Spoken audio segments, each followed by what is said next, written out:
Меркенас, Алматы қаласы Жетісу ауданы нөмір 148 мектеп-гимназияның 3-гі сынып оқушысы.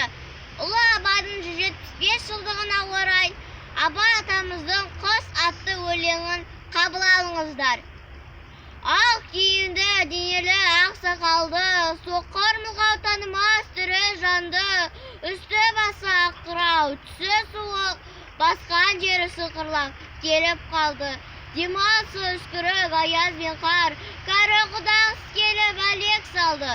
Ұшпадай бір күн киген оқшырайты, аяз бенен қызарып, ажарланды. Бұлттай қасы жауып екі көзін, басын сіліксе қар жауып мазаңды алды. Борандай бор құсар кетіп долданғанда, алты қанат ағорда үй шайқалды. Әуес көріп жүгірген жас балалар, беті қолы домбығып үсік шалды. Шидем мен тон қалаттап киген малшы, бет қарауға шыдамай теріс айналды.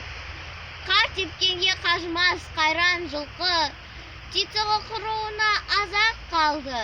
Түспен бірге тұмсығын салды қасқа, малшыларым қор қылмай итке малды.